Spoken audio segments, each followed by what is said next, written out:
Graça, graça, graça e paz, amados em Cristo. Estamos a tentar agora, e essas questões das redes sociais também. Entrou uma chamada em linha, como eu estou a filmar pelo telefone, infelizmente. Então a chamada tentou interromper o vídeo. Mas como eu iria dizendo, graça e paz, amados, eu quero trazer aqui hoje a exposição do livro de Mateus 4. Nós sabemos que Mateus 4 começa com a ida de Jesus Cristo ao deserto. E a Bíblia diz, faz menção que o Espírito Santo leva Jesus para o deserto e daí é liderado ou é permitido que Satanás tenta Jesus. Jesus, após ser batizado por João Batista, ele vai logo para o deserto, porque na verdade vimos que a confirmação do Espírito Santo sobre o batismo de Jesus dá logo a pista de quem o Filho de Deus era, que o diabo há muito tempo andou à procura. E ele consegue encontrar Jesus a partir do momento do batismo de João Batista. Um dia vamos falar sobre isso, mas agora nós vemos aqui no Mateus, depois de todas as tentações, vimos na primeira que foi a tentação de transformar o pão a pedra em pão. Depois também Jesus é tentado para que lançasse do cenáculo do templo abaixo, e Jesus vai resistindo a todas as tentações, trazendo a palavra de Deus. Mas há aqui um ponto muito importante que nós podemos trazer desta pregação. Vamos só ver. No Mateus 4, versículo 8. A partir do versículo 8, vamos lá ver. A Bíblia diz assim: tornou o diabo, já no processo de várias tentações, diz aqui, tornou o diabo a levá-lo agora para um monte muito alto e mostrou-lhe todos os reinos do mundo e todo o seu esplendor. Mas deixa aqui, que eu não estava programado, mas deixa eu tirar aqui uma Bíblia amplificada, que eu tenho uma versão amplificada. Mateus 4. Acabamos de ler o 8, vamos lá ver. Mateus 4, versículo 8. Deixa eu ver na Bíblia amplificada.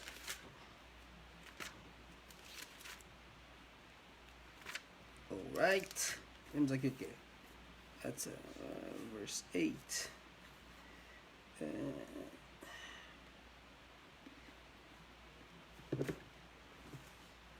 No versículo 8, né? Isso, verse 8. Ok. A Bíblia diz assim, na minha versão amplificada, ou essa versão que eu tenho aqui, a bilingual, na tradução da linguagem de hoje. Ok, pronto, é amplificada também. Então, o que tem aqui? A Bíblia diz assim: depois o diabo levou Jesus para um monte muito alto, mostrou-lhe todos os reinos do mundo e suas grandezas, e disse: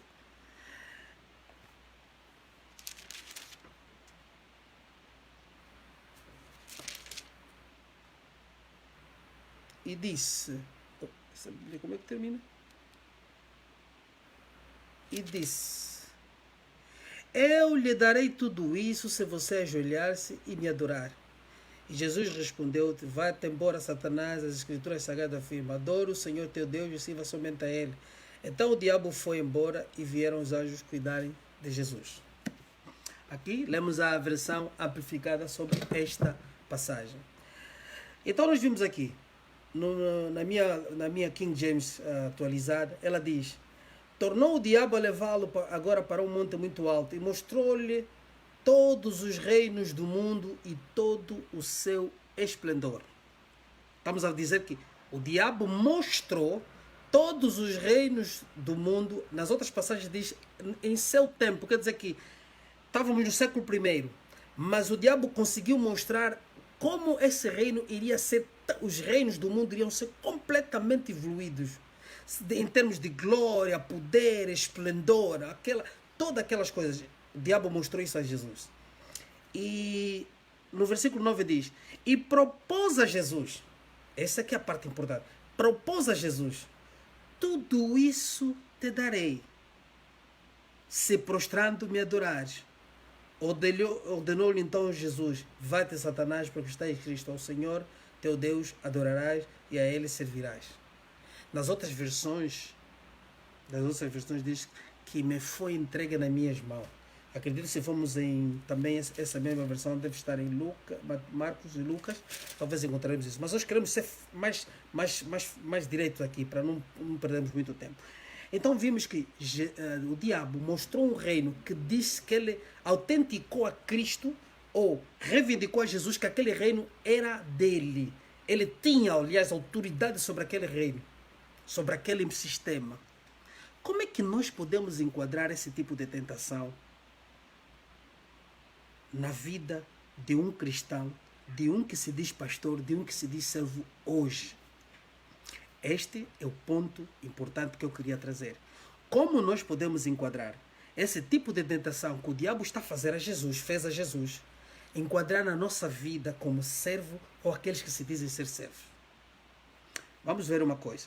Jesus Cristo ainda nesse mesmo capítulo, aliás, logo ao terminar esse capítulo, entrando no capítulo 5 até o capítulo 7, Jesus traz a mensagem, o Sermão do Monte, onde ele vai trazer o enquadramento da igreja, o enquadramento do cristão, aqueles que deveriam servir, o que nós devíamos fugir, o que nós devíamos nos afastar, qual seria a tentação. Todas as coisas estão aqui enquadradas em Mateus 5 até o Mateus 7. Mateus 5, 6, 7 trazem, os 3 capítulos trazem completamente o ministério de Jesus, o ministério que nos foi comissionado sobre a terra, como devíamos reger, fazer e todas as outras coisas. Porque o resto das epístolas dos apóstolos foi a conclusão, foi apenas trazer mais luz a tudo que Jesus aqui já esclareceu e pregou. Como podemos enquadrar essa tentação na vida de um cristão? Vamos olhar uma coisa. No livro de Job primeiro, a Bíblia diz que Job, começa logo, o capítulo 1 diz logo que havia um homem que justo, reto, honesto, desviava-se do mal, falava da referência de Job. Mas depois diz que havia uma reunião na qual o Senhor nosso Deus chamou os filhos de Deus e Satanás veio no meio deles. O que isso podemos entender?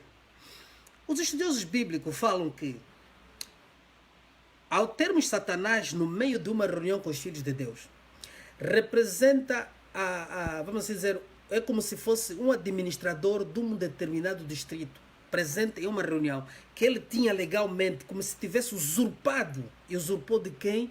Nós olhamos para a Bíblia Sagrada, vamos encontrar que usurpou de Adão. Por ele ter seduzido Adão, derrubado Adão da sua autoridade. Então Satanás passou a ser o administrador do mundo. Mas Deus, como não é um Deus de brutalidade, um Deus de força, o nosso Deus é um Deus de justiça acima de tudo e amor, Deus submeteu-se a várias coisas para poder manifestar a sua justiça, a sua glória e o seu poder. Ele cumpre a sua própria lei, Deus é justo. E então, ainda Jesus Cristo, nos seus livros, aqui nos livros do Evangelho, ele também faz afirmações dizendo que ele viu Satanás descendo do céu, caindo como um relâmpago. Na altura que ele confere autoridade aos seus discípulos para irem pregar o Evangelho do Reino aos filhos de Israel, antes de ele ser crucificado, antes de ele ascender o céu. Aleluia. E depois nós vamos ao livro de Apocalipse. Nós encontramos a referência no livro de Apocalipse como ocorreram os fatos aliás, no nascimento de Jesus e na sua autoridade, como foi conferido o trono a Jesus Cristo. Está tudo no livro do Apocalipse. E vimos que Satanás foi expulso a partir do momento que o Cordeiro sobe ao céu e ascende e recebe autoridade. Satanás deixa de ter aquele lugar usurpado ao primeiro Adão. Então vamos lá trazer aqui, vamos baixar a espiritualidade, vamos trazer aqui as linhas mais, vamos assim dizer, teológicas para nos entendermos. Ok, Jesus Cristo aqui está a ser tentado. Seria essa tentação uma tentação verdadeira? Porque o diabo Satanás está a reivindicar que ele tinha autoridade sobre um reino vindouro. E ele não foi bem específico. Os reinos desse mundo, que ele tinha autoridade sobre os reinos deste mundo. Então, Jesus, ao responder, não reivindicou a mentira, porque nas outras passagens ele está escrito: não tentarás o Senhor teu Deus. Aliás, perdão, está escrito: pois não tentarás o Senhor teu Deus. Quando Satanás torce as escrituras para fazer com que Jesus, usando, descontextualizando uma passagem, pudesse se lançar abaixo e esperando que Deus o fosse salvar. Mas Jesus diz: não, isso contrapõe a lei, contrapõe aquilo que Deus escreveu, não é a verdade. Ao Senhor teu Deus não tentarás. Quer dizer que se eu precipitar, se eu cair ou me precipitar acidentalmente, Deus daria ordem aos anjos, mas eu não posso premeditadamente me lançar, porque eu estaria no capítulo de tentar o meu Deus.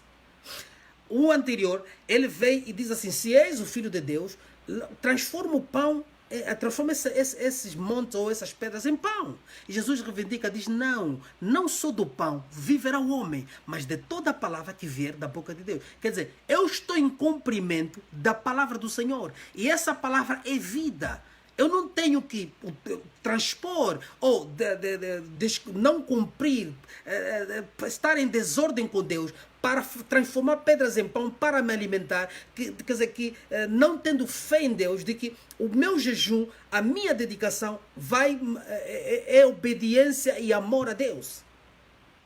Então baixamos ao versículo 8. O diabo Satanás está a dizer que ele era o reino ele era o regente, ele era a autoridade dos reinos deste mundo.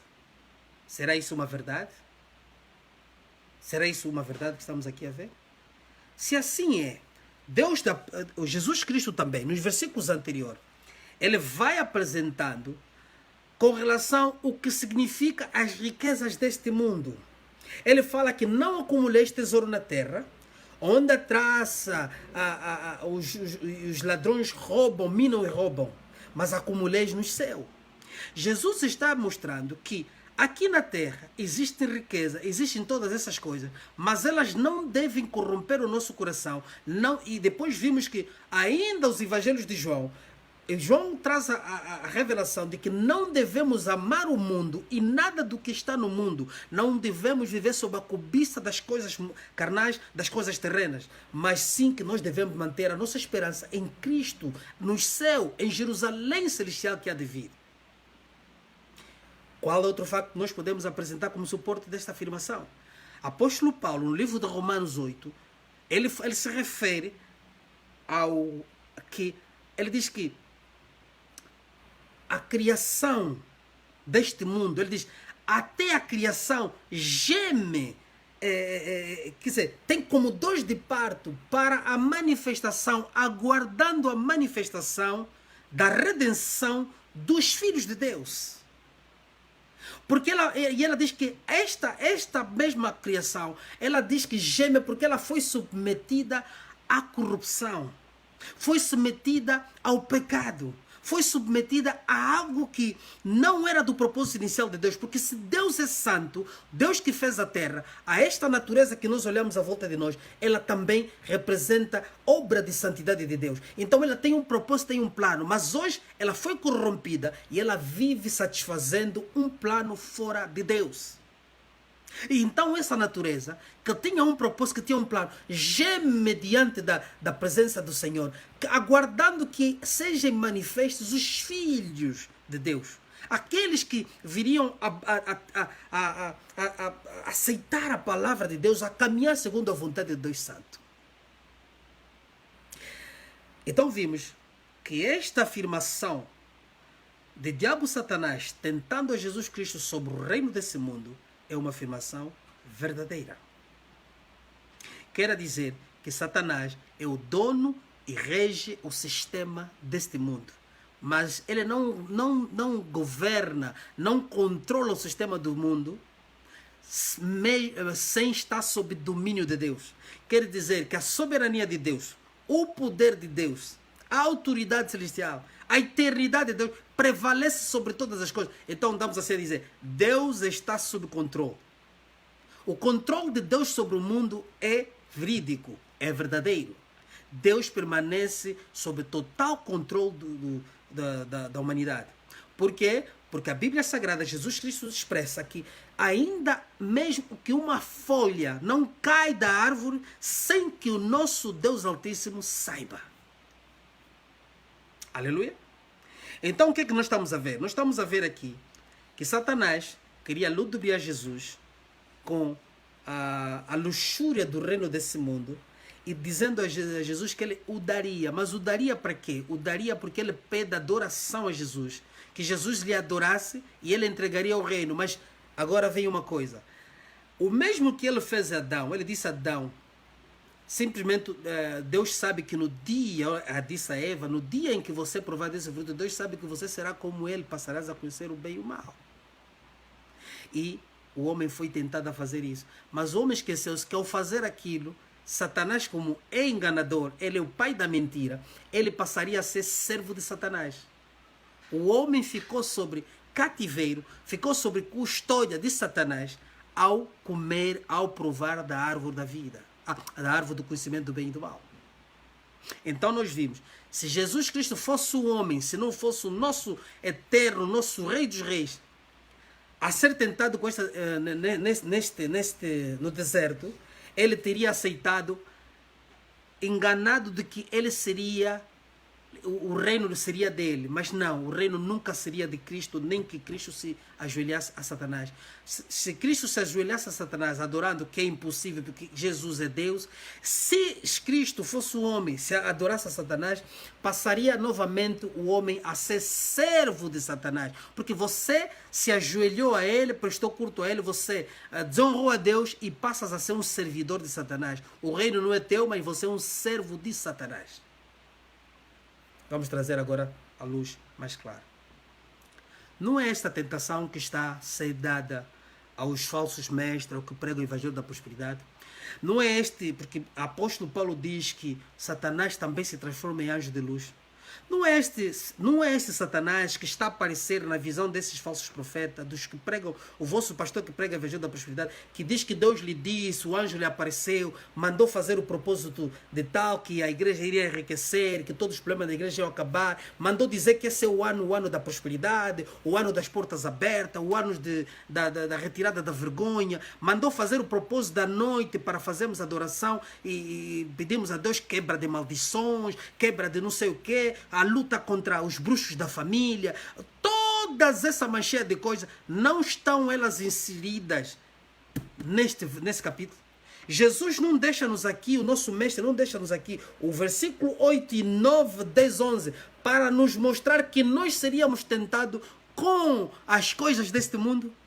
Então, o evangelho da prosperidade representa esta tentação. É esta tentação que esses homens se submeteram, ajoelharam e continuam a adorar a Deus. Quando vai se fazer batalhas de não sei o que para prosperar na vida, batalhas sei lá de que para a quebra de não sei o que, as finanças, ser a promoção na empresa, a promoção no emprego, a promoção, a formação não sei o que, porque a conquista do carro, da casa própria, todos aqueles cursos que vocês fazem.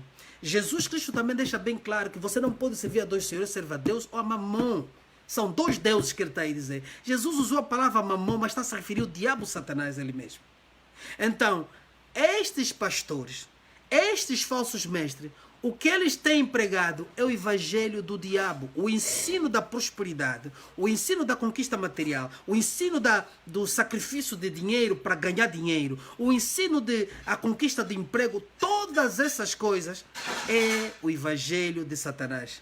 É Satanás a quem ele serve. Medite nesta palavra, analise, aprofunde, em nome de Jesus. Eu deixo aqui essa pregação e que você essa manhã possa refletir ou essa tarde sobre estas palavras que aqui estou a deixar. Desperta a igreja. O Evangelho da Verdade está contido aqui. Se você ler só Mateus 5 até 7, Mateus 5, capítulo 5, capítulo 6, 7, é o suficiente para você entender que todas as outras doutrinas que vêm tendo dada não tem nada a ver com Jesus. Shalom, a paz do Senhor, Deus abençoe.